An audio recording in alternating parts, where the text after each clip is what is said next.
Yo tout le monde, c'est SD, j'espère que vous allez bien. Énorme vidéo d'actualité, on va parler de la banlist qui ne va pas encore arriver. Et ouais, Konami a communiqué là-dessus, pas de banlist pour un moment. Justice Hunter s'est dévoilé complètement, je vais vous montrer les ultras, les super, les rares, tout ça. On a également un nouveau deck de structure qui va arriver, encore un après le deck de structure à la base qui a été annoncé. Il y en a un autre qui va arriver et plein de nouvelles cartes ont été également teasées, annoncées pour Doom of Dimension.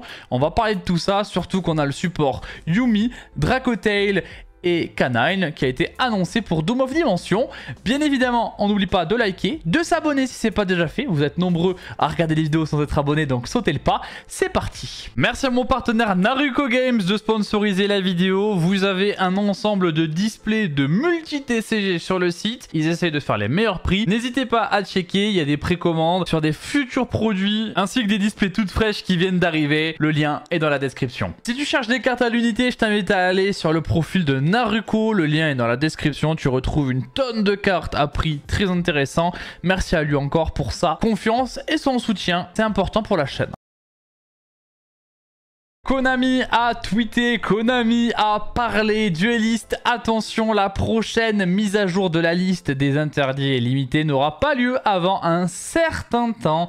On pouvait penser, on pouvait croire que ça allait être pendant ou après les championnats d'Europe. Eh bien non, des ajustements seront effectués après le championnat du monde de Yu-Gi-Oh! Restez connectés. Voilà, donc la banlist, malheureusement pour nous, ce sera en septembre. Tout simplement pourquoi? Parce que les championnats du monde c'est fin août, c'est le 31 août, donc ce sera en septembre la banlist, voilà, au mieux en septembre. Ce sera peut-être annoncé pendant le YCS Lille, sinon il faudra attendre le prochain YCS américain et ce sera je crois en octobre. Donc vraiment là on va avoir un format avec, Yuumi, Canine, Dracotail, mais aussi Malice et consorts, et tout va un petit peu vivre ensemble. Ça devrait être un format un petit peu bizarre, on verra ce que ça donne. Nous avons les decks légendaires 5Ds. Bon, j'ai dit que c'était un petit deck de structure, mais non, c'est pas exactement ça. Ça va sortir le 6 novembre 2025, donc c'est pas pour tout de suite, mais ça va quand même vite arriver. C'est le 5e set des decks légendaires. On se rappelle les decks légendaires avec celui de Yugi, de Joey, de Kaiba, tout ça. Et donc là, ce sera sur 5Ds. C'est pas mal, c'est un produit qui a l'air très intéressant. Donc les decks légendaires 5Ds contiennent 3 decks complets et prêts à jouer, donc c'est plutôt une bonne chose. Chacun avec 50 cartes, dont 5 ultra rares, 45 communes par deck, pardon, avec un deck Yusei, avec 8 cartes inédites jamais publiées auparavant. Spoiler, le deck Yusei, je vous ai déjà montré quelques-unes de ces cartes il y a quelques semaines. Un deuxième deck avec voilà, des informations, on va y revenir plus tard, et un troisième deck avec bien sûr une connotation 5Ds. Chacun dispose d'un deck principal de 40 cartes et de 10 cartes supplémentaires, plus un bonus voir ci-dessous. Et ouais, ne vous y trompez pas, ces decks contiennent certaines des cartes les plus populaires. Nous avons la réédition de Mules, nous avons Infinity Impermanence, et ensuite on ne sait pas trop ce qu'il y aura. On sait juste qu'il y a des cartes qui seront en 2 voire 3 exemplaires, c'est écrit ici, pour que ce soit un petit peu plus jouable. Bonus spécial, la 51e carte de chaque deck est une version chibi entièrement jouable du monstre principal du signataire, donc du héros finalement. Pour le deck Yusei, il s'agit d'un dragon poussière d'étoile chibi. Voilà, donc il y aura 3 chibi au total. Il y a également des jetons différents en fonction des chibi, des 3 zéros. Voilà, des 3 héros plutôt. Donc en tout, on a 3 monstres rares et secret rares avec Valiant Chibi, 3 secret rares Chibi Token, 15 ultra et 135 communes. Voilà donc pour ce petit deck légendaire autour de 5Ds. On a eu une information complémentaire pour ce petit produit 5Ds. Donc en plus de Yusei pardon, avec le dragon poussière d'étoile en chibi, on aura Akiza bien sûr et son deck dragon rose noir qui sera mis en avant, ainsi que Crow et son deck Blackwing qui sera mis à l'honneur. Voilà, donc ça a été mis à jour. Donc on a Akiza, Crow et Yusei dans ce petit Legendary 5Ds deck qui est un produit ma foi très intéressant. Et donc vous allez récupérer ces chibi là. Voilà, donc le dragon rose noir et dragon aile sombre, mais je sais plus comment il s'appelle, donc Blackwing. de Crow. Donc plutôt sympa. En plus de ça, on aura Mules. Donc c'est la première fois qu'il va être réédité. Nous avons maintenant la liste complète des cartes qui seront dans Justice Hunter, le booster qui sort dans une semaine. Le booster qui va changer la méta vu qu'il y a les 3 nouveaux archétypes Dragon Tail, donc Draco Tail, que Dragon en français, Canine et Yumi, Miami en français. Voici les cartes qui seront rares, donc elles sont au compte de 40. Donc déjà on peut noter qu'il y a beaucoup de Draco Tail qui sont rares. Voilà, donc ça c'est les cartes Draco Tail. On a Edge Imp Chain qui est réédité. Mysterion qui est déjà réédité. Il est sorti il n'y a pas si longtemps, je crois. Ou alors, non, j'inverse avec le nouveau peut-être. Poly, on a du Patchwork, bien évidemment, pour marcher avec Edge Imp. On a bien sûr les synchro Yumi qui sont toutes en rare. Voilà, avec les 2 terrains qui sont également en rare. La piège continue qui est en rare. Gravity Controller qui est réédité. Woufetu est réédité. On a Obéissance Scolarisée qui était quand même monté un petit peu en prix, qui est réédité. Piri Race Map, c'est une bonne réédition également. Nous avons Canine Hand qui est en rare. On a l'une des magies de Rank Up Xyz, enfin de Xyz, Quick Xyz, qui est en rare, avec la piège également. Matériel Booster qui est un petit extender de niveau 5. On a quelques rangs 5 qui sont également réédités, donc c'est plutôt une bonne chose, voilà, qui ont toutes des effets plutôt sympas. On a le Roi des Marais réédité, le petit Millennium Eyes, Cross Ship également réédité, c'est une bonne réédition Cross Ship aussi. Kinka Bio, bon je le connais pas trop mais c'est pour Yumi en gros. On a celle-là que je la connais pas trop non plus. On a l'Herald qui est réédité vu que c'est joué dans Yumi. Le petit Metal Marcher qui est également très fort dans Yumi qui est réédité. C'est une bonne réédition.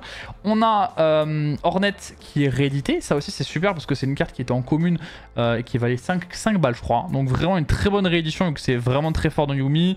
On a Jack in the Hand. Voilà. Super Rush. Voilà, Durandal qui est réédité, Paradise Smasher qui est réédité, elle est à plus de 30 €, donc c'est une très bonne réédition. Ensuite on a le Nash Knight et le CX6 Nash Knight qui sont réédités, c'est des cartes aussi qui étaient montées un petit peu en prix, qui sont très forts dans Canine. Donc bon voilà, des très bonnes rééditions honnêtement au niveau du pool de rares. Donc voilà, honnêtement c'est pas mal. Ce qui nous intéresse c'est les super. Les super il y en a 22 et donc il y a certaines rares qui sont aussi disponibles en super rares. C'est le cas de Pan, de Draco Tail Pan, c'est le cas de Gulamel. On a les 2 magies qui sont très intéressantes, donc Ketu et Raoult Draco Tail qui sont en super rare, donc ça c'est que en super. On a Horn, Draco Tail Horn, la piège qui est à la fois en rare et à la fois en super. On a, malheureusement je suis un peu triste, donc on a ça c'est Cupsy Yumiwe et Cookie Yumiwe qui sont à la fois en rare et en super rare, mais par contre Lolipo n'est pas aussi en super, donc Lolipo sa rareté max c'est rare et ça c'est un peu dommage honnêtement, j'aurais bien aimé que les 3 soient au moins en super rare. On a la magie de terrain la plus intéressante, je pense qu'on peut le dire, qui va être en super aussi. La magie jeu rapide, elle, qui n'est dispo que en super rare. La magie jeu rapide Yumi, qui est une bonne carte en plus, hein, donc voilà, qu'une super. La piège continue qui est aussi dispo en super rare. Les cartes Canine, ben, vous allez voir qu'il n'y en a pas beaucoup en ultra, par contre elles sont quasiment toutes en super rare. C'est le cas de Jocool et de Lanterne, qui sont que en super rare, donc il vous faudra le playset hein, pour les deux. Reaper, qui est quand même la Negate, qui est en super rare uniquement. Ex-Werewolf qui est en super rare uniquement. Donc là on a Release Restrain qui est à la fois en rare et en super rare. Celle-ci elle est que en super. Case of K9 est également que en super rare. On a ensuite du up de rareté de Cross Ship, de Jack in the Hand. C102 il y est ici? Non il n'y est pas. Hein. C102 qui n'est que en super rare. Voilà. Petite réédition de C102, c'est une très bonne réédition. On a ensuite Durandal et Paradise Smasher. Je crois que Smasher aussi il est pas en Starlight, en collector. En ultra rare, c'est quand même ce qui vous intéresse. On a 4 cartes Yumi, 4 cartes Draco Tail et 2 cartes Canine. J'avais fait le pronostic avec des amis que ça allait exactement être cette répartition là et je me suis pas trompé. Donc nous avons Lucias qui va être en ultra rare. Il la faut en 3 fois pour le deck. Il y a celle-là, c'est Femena, je crois, qui est en 3 fois aussi. Nous avons Mululu, c'est une carte en 3 fois également. Ensuite, Artalion, c'est au moins en 2 fois, mais c'est souvent en 3 fois. Cupsy, Cookie, Lolipo, c'est du 3 fois. Atrapi, c'est du 3 fois. Non, là, donc ça, c'est 12, hein. 12 cartes, 12 cartes. Ensuite, nous avons Izuna, qui va sûrement être très cher parce qu'il offre en 3 fois. Et que Canine, c'est une petite engine qui se splash. Bah, Izuna va être très cher vu que c'est une ultra. Et on va dire la moins bonne ultra de très loin, c'est Lupis. Lupis va être quelques euros. Je pense que ce sera vraiment pas cher parce qu'on veut vraiment pas l'ouvrir. Hein. Mais du coup, ce qui est bien, c'est que si vous ouvrez une display, vous avez 4 ultras normalement. Et vu qu'il n'y en a qu'une seule qu'on veut vraiment pas, allez, vous avez quand même beaucoup de chance d'avoir des bonnes cartes. Et ça, c'est une très bonne nouvelle. Bon, on connaît 2 collectors, Piri Race Map et Cupsy. Voilà. On n'a pas encore d'infos sur les autres au niveau des collectors. Et les Starlight, ben, on connaît les 3 ici, mais spoiler, toutes les ultras sont aussi dispo en Starlight, normalement. Voilà, comme ça vous avez l'info. Mais on sait qu'il y a d'autres cartes qui seront en Starlight potentiellement et en collector. Et on n'a pas encore la liste complète au moment où je tourne cette vidéo. Après, on va pas se mytho, c'est pour pimper, donc c'est pas non plus le plus important. Ce qui nous intéresse, c'est les ratios des ultras et des super, parce que je trouve que c'est bien pour up les rares en super quand même. On va pas se mytho, moi je trouve ça très très cool. Donc voilà, le ratio des ultras est très cool. Pourquoi? Parce que si on ouvre des displays, on est rentable beaucoup plus facilement. Donc je trouve que c'est toujours mieux d'avoir des produits qui sont rentables à ouvrir plutôt qu'à l'achat à l'unité. Voilà, même si on préférait acheter toutes les cartes à 2 €, mais ça malheureusement c'est dans le monde des bisounours. On va maintenant parler des cartes qui ont été annoncées dans Doom of Dimension. On approche de la fin des annonces pour Doom of Dimension. Ça va sortir très très bientôt en OCG en même temps. Ça sort dans quelques jours en OCG, donc forcément là ils vont annoncer les dernières cartes, hein. Donc là on va parler que de cartes qui sortent dans Doom of Dimension. Et on va commencer avec une nouvelle carte Regenesis. Alors moi c'est l'un des archétypes que j'aime le plus récemment, Regenesis. Voilà, il me touche particulièrement cet archétype là. Et le truc de Regenesis, c'est que toutes les cartes qui sortent depuis la première vague de support, donc là c'est déjà la 3e vague, eh bien ils font des cartes de plus en plus mauvaises. Voilà, et ça continue avec le démurge de la Regenèse 2005-2005 évidemment. Donc ça c'est un nouveau dieu, voilà, de Regenesis. Alors la carte elle est très cool, il n'y a pas de problème. Donc ni invocable normalement ni posable normalement, donc elle est que invocable spécialement. Et sa condition d'invocation c'est invocable spécialement depuis votre cimetière en bannissant 2 monstres avec 2500 d'attaque ou de défense depuis le cimetière. On peut l'invoquer qu'une fois par tour de cette façon. Donc il faut l'invoquer. Pour l'invoquer, il faut qu'elle soit dans le cimetière et il faut bannir 2. Si elle invoque SP, on peut cibler un nombre de cartes dans le terrain et ou cimetière de l'adversaire inférieur ou égal au nombre de vos monstres avec 2500 attaques, défense ou banni. Renvoyez-les à la main. Donc en gros, vous l'invoquez, vous bannissez 2 et quand elle arrive sur le terrain, on peut cibler au moins 2 vu qu'on en a banni 2 pour bounce 2 cartes de monstres de l'adversaire. Voilà. Non, c'est terrain ou cimetière, c'est des cartes terrain ou cimetière. Bon, voilà, vous pouvez bounce des cartes terrain ou cimetière de l'adversaire égal au nombre de monstres bannis, donc au moins 2. Voilà, et les monstres contrôlés par l'adversaire perdent 2500 durant la battle phase uniquement. Bon, c'est vraiment pas terrible. Alors on a une carte qui nous permet dans Regenesis de foolish un monstre, sauf que spoiler, c'est pas ce qu'on a envie de faire parce que le deck il génère très peu. Et bannir 2 monstres du cimetière, ça veut dire qu'ils ne reviennent pas dans ta main et que du coup, pendant le tour adverse, et que du coup tu les récupères pas. Donc c'est vraiment pas terrible, surtout que l'effet sur le terrain, il est quand même très moyenasse parce que bounce c'est bien, mais c'est pas forcément ce que le deck avait besoin. Voilà, donc je ne pense pas que ce sera joué du tout dans Regenesis. Nous avons une nouvelle Dominus. Je ne pensais pas qu'ils allaient en sortir, mais depuis le champ des dominateurs, on a bien une nouvelle Dominus. C'est Spiral Dominus. Donc bien sûr, c'est un piège normal comme toutes les Dominus. Elle a un effet un peu différent dans la mécanique que les autres. Donc si votre adversaire a activé un effet de monstre dans la main ou cimetière ce tour, on peut activer cette carte depuis la main. Donc elle a cette mécanique de pas toujours pouvoir être activable de la main. Il faut que l'adversaire il ait fait un effet de monstre cimetière ou main. Voilà, bon ça va quand même souvent arriver, on va pas se mentir dans le jeu moderne. Donc elle, son effet c'est simple, on va cibler un monstre contrôlé par l'adversaire, on le renvoie à la main ou à l'extra deck, puis si on n'a pas de piège dans le cimetière, l'adversaire peut invoquer SP un monstre depuis son cimetière. Voilà, bon. Cette carte-là, elle est quand même sur le principe un peu moins intéressante. Elle a une restriction supplémentaire, c'est que si elle a été activée depuis la main, on ne peut pas activer jusqu'à la fin du duel les effets des monstres lumière ou ténèbres, enfin lumière et ténèbres jusqu'à la fin du duel. Donc elle a une condition pour s'activer de la main, ça c'est dommage. En fait ce qui est dommage c'est qu'elle a à la fois la lock, donc lumière et ténèbres qui sont quand même les 2 attributs les plus présents du jeu. Et elle a une condition pour s'activer de la main que l'adversaire doit faire une action précise depuis sa main au cimetière. Donc c'est quand même deux... c'est une condition et une lock pour Bounce. Et en plus, si on n'a pas de piège, l'adversaire peut invoquer spé depuis son cimetière un monstre. La carte elle paraît un peu moins forte que les autres Dominus. Maintenant je pense pas qu'elle soit aussi mauvaise que ce que les gens disent, ce que j'ai pu voir sur les réseaux. Parce que dans un deck qui ne joue aucun light ou aucun dark et qui n'a pas besoin d'une toolbox light dark, pouvoir bounce un monstre de l'extra deck, ça peut avoir un impact très très gros. Hein. Franchement, si vous faites une bounce d'une binder ou d'un truc comme ça à un timing précis, ça peut être très intéressant. Bon, je prends un exemple au pif. Je pense que c'est une carte qui pourra trouver son utilité dans le format. Faut pas oublier qu'elle est aussi posable. Bon, ça reste, c'est une compulse quand elle est face cachée, mais c'est une carte qui peut trouver un format. Je la trouve pas si mauvaise que ça. Maintenant, là, dans le format actuel, je ne la vois pas jouer.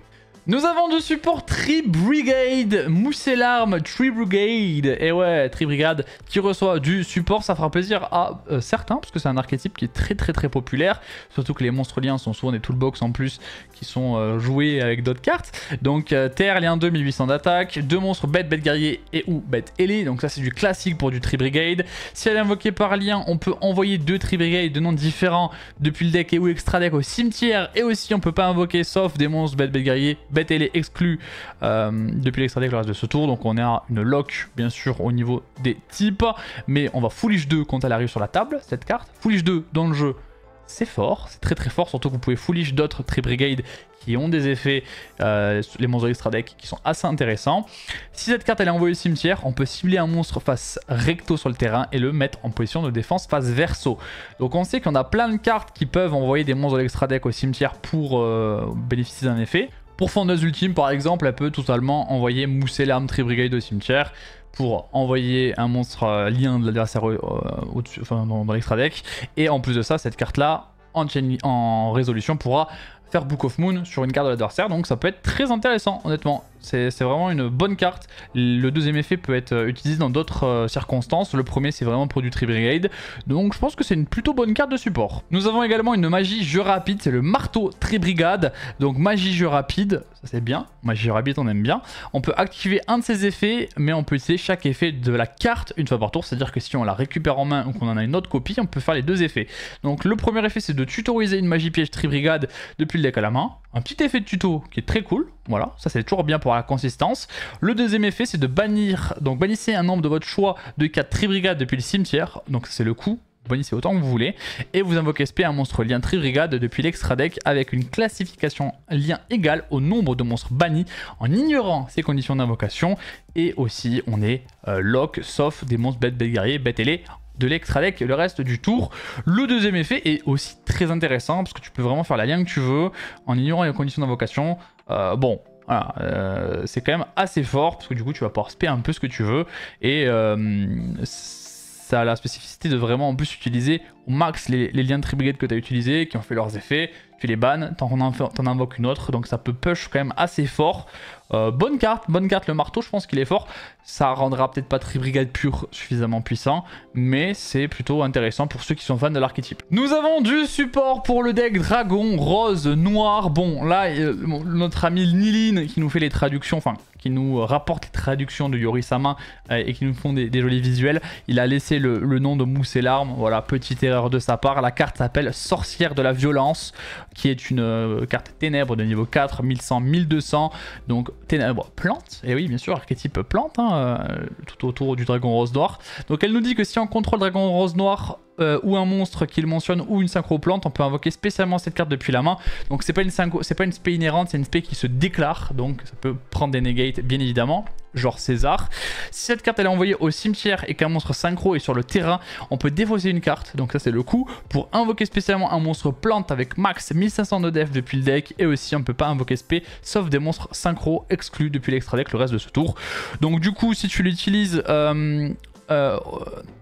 tout simplement en tant que synchro, hein, en tant que monstre pour faire une invocation synchro, tu peux ensuite respé 1 en défaussant 1, donc c'est plutôt pas mal parce que si tu l'utilises pour faire une synchro, il y aura forcément un monstre synchro sur le terrain et elle sera envoyée au cimetière. Donc tu pourras défausser 1 et spé n'importe quelle plante. du deck, je pense que c'est très fort. Je connais pas du tout les plantes et tout, pas suffisamment. Même si au local j'ai un ami qui joue plantes et que c'est pénible. Mais je crois que dans le deck Dragon Rose Noir, il y a des cartes qui sont très intéressantes qui peuvent être spé. Donc je pense que c'est vraiment pas mal du tout. On en a une autre, elle aussi, elle a le petit nom Moussé Larme Tribrigade, donc son vrai nom c'est pas ça, c'est le Chevalier Noir de la Rose du Crépuscule. Le nom est stylé, donc là c'est un Sainto, donc c'est important de le souligner, l'autre ne l'était pas, qui est niveau 3, 1000 au niveau de ses stats. Les monstres plantes que l'on contrôle gagnent 1000 d'attaque tant que vous contrôlez un monstre synchro. Quand même, quand elle est sur la table, elle va donner un gros boost hein, quand même, parce que ça va toujours être le cas vu que c'est un deck synchro, bien sûr. On peut faire chacun des effets suivants une fois par tour. Si cette carte est invoquée norme ou spé, on peut invoquer spécialement un Dragon Rose Noir ou un monstre plante de max niveau 4 depuis le cimetière, mais annuler ses effets.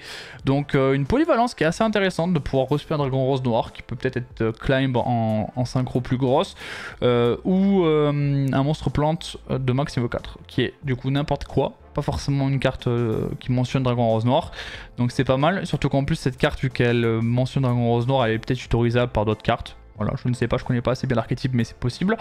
Vous pouvez cibler un autre monstre plante que vous contrôlez, augmenter ou réduire son niveau de 1. Et en plus un petit effet de modulation de niveau qui pour un synthoniseur c'est toujours plutôt pas mal, on va pas se mytho. Je pense que c'est aussi une bonne carte, c'est une carte de combo, elle c'est pas... un extender, il va falloir l'invoquer d'une manière ou d'une autre, possiblement avec la carte qu'on a vue juste avant, mais par rapport à la carte d'avant qui peut se spé de la main un peu gratuitement qu'un extender, celle-là c'est une pièce de combo, donc je pense que ce sera plutôt une carte en one-off. Le deck gagne également une magie continue, c'est le Jardin de la Rose Noire avec un artwork pardon, magnifique. On peut activer qu'une seule carte Jardin de la Rose Noire par tour. Lorsque cette carte elle est activée, on peut tuto un monstre Dragon Rose depuis votre deck ou cimetière à la main.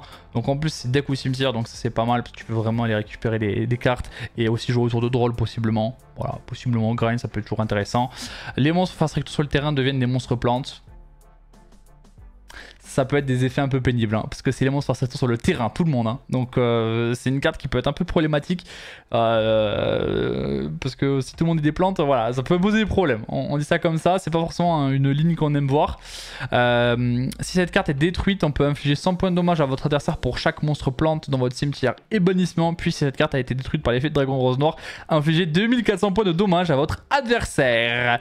Voilà, bon, cette carte elle va venir tuto, donc c'est une pièce de combo. C'est aussi possiblement un starter, possiblement, je connais pas assez l'archétype mais ça doit être un starter aussi. Donc cette carte je pense qu'on peut chercher à la maximiser pour toujours avoir accès au dragon rose qu'on va tuto. En plus de ça, si elle est détruite, ben, quand même tu envoies 100 points de dommage à l'adversaire pour chaque monstre plante dans le cimetière et bannissement, ça peut vite monter je pense. Donc tu peux vite monter très fort, hein. Tu peux le burn mais c'est pas mauvais, voilà, c'est pas mauvais. Donc je pense que c'est pas mal, surtout que c'est pas une fois par tour cet effet de burn. Donc c'est à dire que si tu as plusieurs Jardins de la Rose Noire, tu peux potentiellement... Ah non, on peut utiliser chacun... Non, on peut utiliser cet effet qu'une fois par tour. Ok, j'ai rien dit, c'est ici dans l'effet, heureusement. Parce que là, sinon tu peux vraiment le burn de beaucoup. Mais ok, petit effet de burn, du coup, c'est vraiment ce truc de épine qui va te piquer. Voilà, donc ça, au niveau du lore, c'est plutôt pas mal. Et c'est de la consistance, donc c'est une très bonne carte. Nous avons une nouvelle synchro du coup pour ce deck Dragon Rose Noir, qui est la Sorcière de la Rose Haineuse. Elle est très stylée, qui est une ténèbre plante de niveau 6, 1600, 2400, un monstre Sainto plus un plus monstre non Sainto, donc une carte générique. Les monstres plantes que vous contrôlez ne peuvent pas être détruits par des effets de cartes. Donc ça c'est une très bonne effet de protection. Elle se comprend dedans en plus de ça. Donc c'est aussi très intéressant. Les effets ne peuvent être utilisés qu'une fois par tour. Si cette carte est invoquée par synchro, on peut envoyer max 2 monstres plantes au cimetière, un depuis le deck et ou un depuis votre extra deck, donc un de chaque. Et aussi vous ne pouvez pas invoquer SP des monstres synchro exclus depuis l'extra deck le reste de ce tour, donc c'est vraiment un deck synchro pur. Mais par contre cette carte quand elle est invoquée, elle va foolish, un depuis le deck, un depuis l'extra. Bon, bah, ça aussi c'est un bon effet, hein. Ça aussi c'est vraiment un bon effet. Si un ou plusieurs cartes sur le terrain sont détruites par un effet de carte, tant que cette carte est dans le cimetière, on peut l'invoquer SP. Du coup si on fait un effet de Dragon Rose Noir, elle va se reborn. Ok, bon bah c'est une bonne carte, hein. C'est une bonne carte, surtout que elle protège possiblement par l'effet de Dragon Rose Noir, j'imagine. Voilà. Les monstres plantes que vous contrôlez ne peuvent pas être détruits par effet de carte, du coup elle va protéger, si on fait Dragon Rose Noir, elle va protéger les cartes que vous avez sur votre terrain qui sont plantes. Du coup c'est aussi une bonne carte, mais qui est plus une carte qu'on ajoute dans le combo, et je pense que ça va climb par dessus cette carte là. Nous avons un nouveau dragon rose noir, c'est le dragon rose ronce que je trouve trop cool, vraiment trop stylé. Lui il est feu plante, voilà. Et ouais, dragon rose noir, il est trop beau le retrain, il est incroyable. Donc niveau 7, 2400-1800, un Santo plante, donc il n'est pas générique, Un plus monstre non Santo. Chaque fois que votre adversaire active un effet de monstre, infligez 600 points de dommage à votre adversaire lorsque l'effet est résolu. Et si vous le faites, tous les monstres qui contrôlent perdent 600 d'attaque. Bon, ça c'est des effets de burn hein, qui existent sur beaucoup de cartes. Donc à chaque effet de monstre en réseau, tu perds 500, donc là voilà, ça fait vraiment, tu te piques à la rose. Pardonnez-moi, donc je disais ensuite qu'elle a d'autres effets, bien sûr cette carte, un effet rapide où vous pouvez la sacrifier en coup pour spé un dragon rose noir depuis l'extra deck et c'est traité comme une invocation synchro, ce qui permettra ensuite d'activer l'effet du dragon rose noir et de raser le terrain. On peut bannir cette carte depuis votre cimetière, invoquer spé un Santo plante de max évoqué depuis le cimetière. Ok, et en plus elle a du grind en plus de ça, une fois qu'elle est dans le cimetière. Donc c'est une bonne carte, hein. Cette carte elle va chill, hein. Elle va chill sur la table. Au moment où elle va être possiblement détruite dans la main phase adverse, on peut la sacrifier pour se faire un rose noir et raser le terrain. Voilà, donc c'est aussi une carte un peu de contrôle. Donc plutôt intéressante franchement cette carte là qui va mettre beaucoup de points de dégâts à l'adversaire. Surtout que si on a le magie continu que je vous ai montré juste avant, on lui a infligé 600 points à chaque effet de monstre et en plus il va se faire burn par la magie continue, donc ça peut vite faire beaucoup de points de dégâts. Nous avons du support pour un archétype qu'on n'a pas vu depuis un moment, c'est Véritable Draco, Roi Véritable, donc True King qui reçoit 3 nouvelles cartes, voilà, 3 nouvelles cartes. Alors je suis pas assez expert du deck pour vous dire si c'est du bon support ou pas, vous me direz ça en commentaire pour les experts. Donc on a le Mariam Paradoxe, Chevalier du Véritable Draco Phoenix, un nom très long, vent Wyrm de niveau 6, 1008, 1004, donc les stats sont pas énormes. Donc elle est invocable par sacrifice face recto en sacrifiant des magies continue ou des pièges continus à la place d'un monstre, donc ça c'est un effet que partagent beaucoup de cartes de l'archétype. Donc si elle est dans votre main, on peut détruire une carte Véritable Draco ou Roi Véritable face recto et l'invoquer spé sur l'un des terrains, pas forcément le nôtre, voilà, sur l'un des terrains. Ok, pourquoi pas. Et si elle est dans Mouspé, on peut bannir les 4 cartes du dessus du deck. Donc c'est un effet obligatoire. Hein. C'est un effet obligatoire si cette carte est invoquée énorme ou spécialement. Bannissez les 4 cartes du dessus de votre deck. Donc ça veut dire que si vous pétez une carte Véritable Draco ou Roi Véritable, vous pouvez la spé sur le terrain de l'adversaire et lui bannir les 4 cartes du dessus du deck. Comme ça, les cartes malice pourront s'activer et se réinvoquer. Voilà, tout simplement. Bon, dans un format où il y a malice, voilà, c'est un peu douteux. Voilà, c'est un peu douteux. Mais dans un format où il n'y a pas malice, c'est forcément embêtant de se faire bannir les 4 cartes du dessus du deck. Nous avons également un retrain de Masterpiece. Ça explique pourquoi il est sorti de la banlist, pourquoi il a été reprint également. Voilà. Mais après, ça ne me dérange pas parce que c'est une carte qu'on n'a pas forcément revue en tournoi. Et je pense que c'est fair qu'elle soit sortie de la banlist. Donc Masterpiece, le Véritable Draco Seigneur, 2950, Ténèbres Wyrm de niveau 10. Les stats emblématiques, bien sûr. Elle nécessite 3 sacrifices pour son invocation normale. Elle n'est pas posable, tout simplement. Pour invoquer cette carte face recto, vous pouvez sacrifier des magies continues et des pièges continus ainsi que des monstres. Donc ça c'est un peu comme le OG je crois.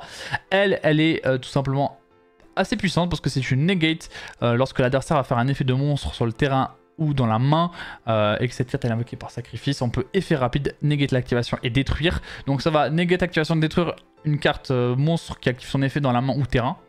Pas mal. Si elle est invoquée par sacrifice et détruite au combat ou par un effet de carte de l'adversaire tant qu'elle est dans la zone monstre de son propriétaire, vous pouvez sauter la prochaine main phase de l'adversaire. Voilà. Bon, c'est potentiellement quand même la main phase 2. Donc, sauter la main phase 2, c'est pas terrible. Alors, à moins que ce soit main phase 1, parce que c'est pas précisé. Mais sinon, sauter la main phase 2, c'est pas fou non plus, quoi. Enfin, c'est pas incroyable comme effet. La negate, elle est pas mal. Le deuxième effet, il est pas mauvais, mais c'est pas game changer. L'archétype bénéficie d'une nouvelle magie continue, la confrontation Draco. Bon, vu qu'ils ont sorti du support, ça veut peut-être dire qu'il y aura encore d'autres cartes sur les prochaines extensions.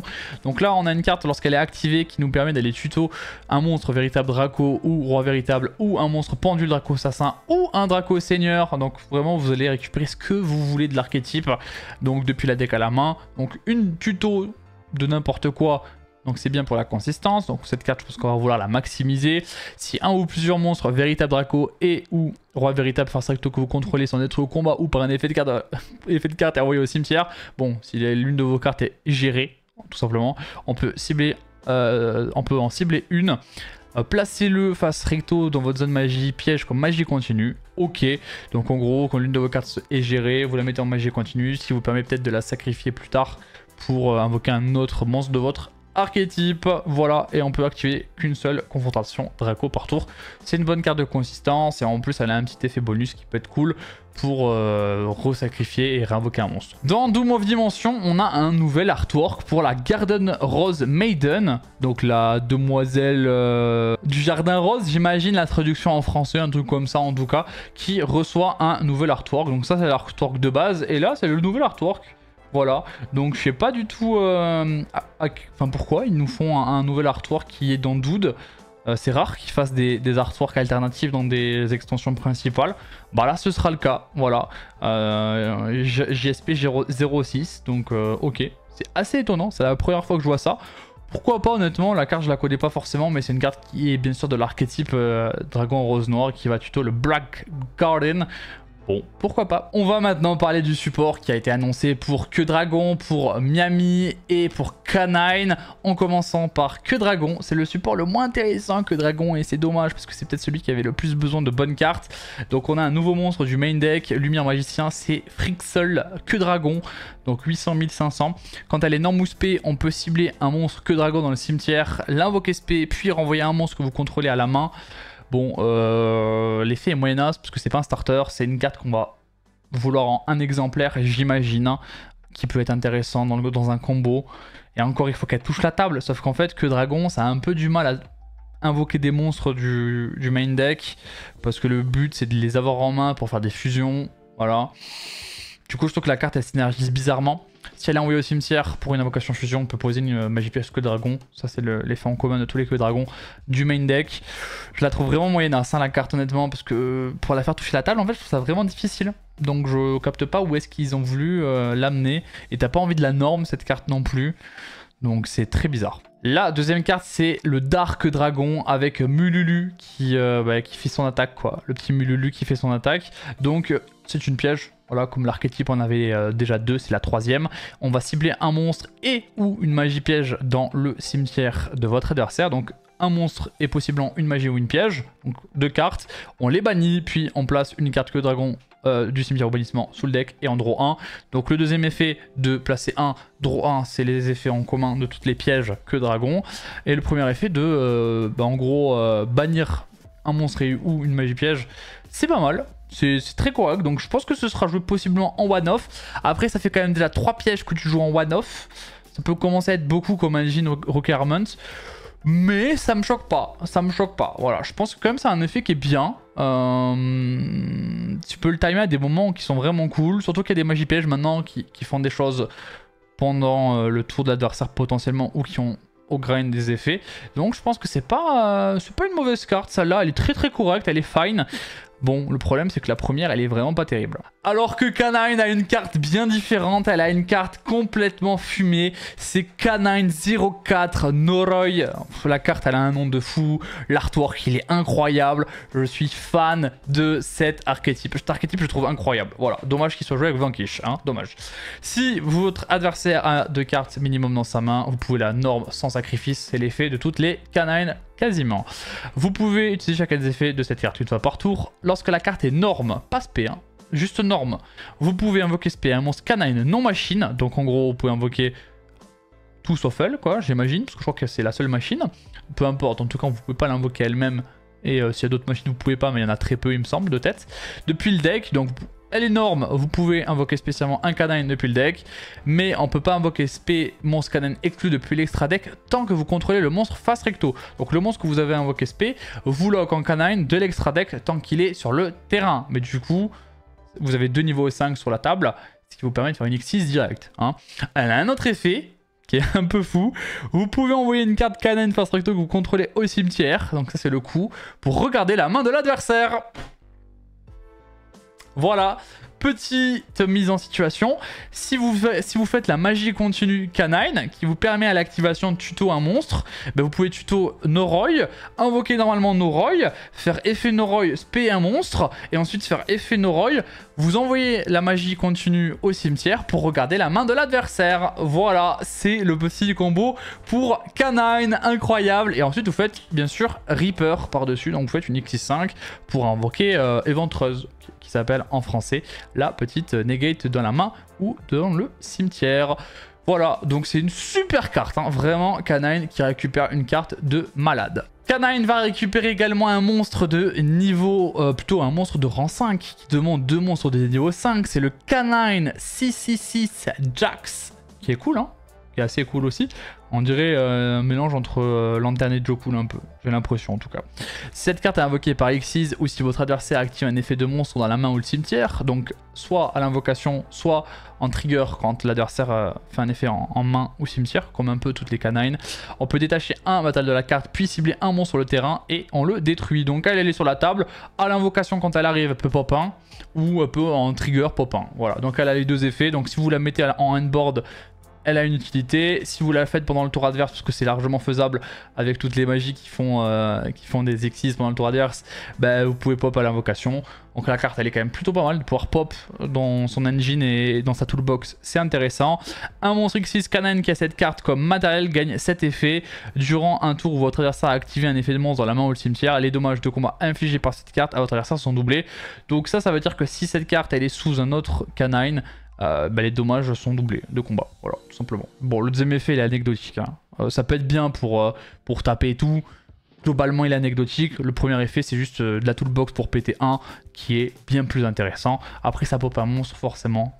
Voilà, donc je pense que ce sera peut-être une carte qui sera jouée en un exemplaire parce que c'est quand même pas mauvais, mais ce sera pas non plus la meilleure carte de l'archétype, on va pas se mytho. On termine cette vidéo avec les deux cartes pour Miami, Yuumi.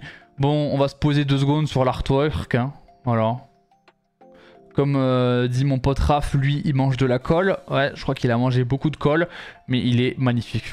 Il est incroyable. Comment ne pas l'aimer? Comment ne pas l'aimer? Vraiment, comment ne pas l'aimer? Donc lui c'est Marshmo.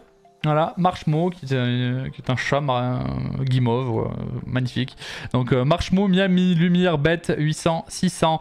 Si vous ne contrôlez aucun monstre ou si tous les monstres que vous contrôlez sont des monstres Lumière, Bête, vous pouvez invoquer spécialement cette carte depuis la main. Donc elle est un peu différente cette carte par rapport aux autres Miami. Elle peut se spé même si le terrain est vide. Donc en vrai elle est vraiment très forte déjà à ce niveau-là. Vraiment très forte. C'est un super extender, c'est un starter. C'est très fort parce que elle vous permet de faire Attrapi. Attrapi va set le terrain, va poser le terrain va réinvoquer Miami et là vous partez sur Cupsy Yumiwe qui va tuto 2, discard 1 et c'est le combo. Donc cette carte là c'est une x3. Rien que pour le premier effet sans lire le reste, c'est une x3. Voilà, tout simplement. Si cette carte elle est norme ou spé, vous pouvez tuto une magie piège Miami depuis le cimetière à votre main, ou si cette carte a été invoquée spécialement par l'effet d'un monstre synchro, vous pouvez placer une magie de terrain Miami ou une magie piège continue Miami depuis votre deck, ou bannissement face recto sur votre terrain à la place. Bon, c'est une très bonne carte. Pourquoi? Parce qu'elle est gratuite, elle se spé absolument gratuitement, voilà, quasiment 100% du temps. À part si on a, je sais pas moi, une SP sur le terrain ou ce genre de choses, elle pourra pas se spé potentiellement, mais la plupart du temps, ouais, elle va se spé, 90% des cas, elle va se spé gratuitement. Si elle est énorme ou spé, pendant votre tour, on va dire, vous pouvez récupérer potentiellement la magie jeu rapide, qui est pas mal, hein. Si vous l'avez activé la magie jeu rapide, vous pouvez la récupérer dans votre main. La recette pendant le tour adverse, elle est très forte la magie jeu rapide. Et si vous le réinvoquez pendant le tour de l'adversaire, vous pouvez placer sur le terrain face recto, c'est quand même important à dire, hein. Vous pouvez la placer la carte mais face recto, donc soit une magie de terrain mais surtout une magie ou piège continue. Et une magie continue, il y en a une qui sort également dans Dome of Dimension et qui est très intéressante. La magie continue c'est celle-ci, Miam Miam Miamiz. Bon, allez, je vous parle pas de l'effet tout de suite, mais juste on a le lore Miami qui est vraiment sous vos yeux. Parce qu'en fait à la base c'est des machines à attraper les peluches, hein, le lore un peu Miami, avec Attrapi qui est tout simplement la pince qui va attraper Cupsy, Lolipo, Cookie, etc. Et donc on a le petit enfant qui joue tout simplement à la machine et qui voit tous les Yumi dans la vitrine. Voilà, donc vraiment la carte elle est très jolie, j'aime bien le lore et tout avec l'enfant, je trouve que c'est vraiment très très bien pensé. Et en plus la carte elle est très forte aussi. Pourquoi? Parce que déjà elle est posable par Marshmallow qu'on a vu juste avant. Chaque fois que minimum 2 monstres Miami sont invoqués SP sur votre terrain en même temps, gagnez 500 points de vie. Et si vous le faites, votre adversaire paye 500 points de vie. Donc ça c'est un effet qui va se faire très souvent parce que les synchros Miami peuvent se tag out, donc se renvoyer du terrain à l'extra deck pour réinvoquer 2 Miami du cimetière. Et ça, cet effet de gagner 500 et faire perdre 500, c'est pas une fois par tour. Donc pour le time, c'est un très bon effet aussi. C'est un très bon effet. Donc attention, ça c'est un petit effet bonus mais qui va potentiellement avoir un différentiel de 2000 points de vie parce que vous allez souvent le faire au moins 2 fois pendant le tour adverse, donc il va perdre 1000 et vous allez gagner 1000, donc ça fait 2000 de différentiel, ça commence à être non négligeable. Ensuite on peut activer chacun des effets de la carte qu'une fois par tour, on peut payer 500 puis cibler 2 monstres face recto sur le terrain, donc paye 500, cible 2, on envoie les 2 au cimetière et si on le fait on invoque spécialement un monstre Miami depuis l'extra deck et c'est traité comme une invocation synchro. Bon, ça fait une petite synchro en plus. Ce qui est intéressant ici c'est que ça peut être n'importe quoi, mais il faut quand même Snatchy, c'est écrit, hein. Il faut quand même un Snatchy. Bon, ça te fait une invocation synchro en plus. Si le Snatchy s'est fait negate, bah, ça te permet potentiellement de le faire aussi. Bon voilà, ça c'est un effet qui est sympa, ça peut te débloquer de certaines situations où tu pouvais pas, parce que tu n'avais pas les bons niveaux, faire une synchro, bah là du coup ça te le débloque un peu et tu fais la synchro que tu veux. Un autre effet, si l'adversaire active une carte ou un effet, on peut payer 100 points de vie immédiatement après la résolution de cet effet invoqué par lien, un monstre lien Miami. Donc ça va te permettre tout simplement de faire un Snatchy et là pendant le tour adverse potentiellement. Voilà. Donc ça c'est plutôt pas mal, mais c'est une fois par tour cet effet de pouvoir faire un Snatchy. Et faire des Snatchy vous allez souvent en faire et c'est important d'en avoir toujours un quasiment sur la table. Donc une carte assez sympa, c'est une one-off, c'est une engine requirement clairement, mais qui sera je pense plutôt pertinente et non négligeable. Voilà, c'est tout pour les cartes que je devais vous annoncer de Doom of Dimension. Il y avait quand même beaucoup de cartes à présenter, donc j'ai essayé d'être le plus synthétique possible. Il nous reste encore 10 cartes à connaître de Doom of Dimension. Du coup je vous ferai une vidéo la semaine prochaine je pense sur les 10 cartes qui seront révélées d'ici là.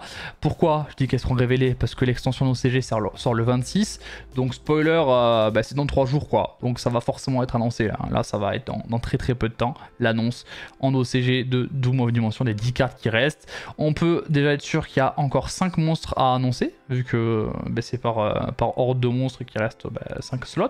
On aura soit une Xyz soit une lien en plus, on aura potentiellement une magie ou 3 pièges, voilà, 2 ou 3 pièges ou une magie, voilà.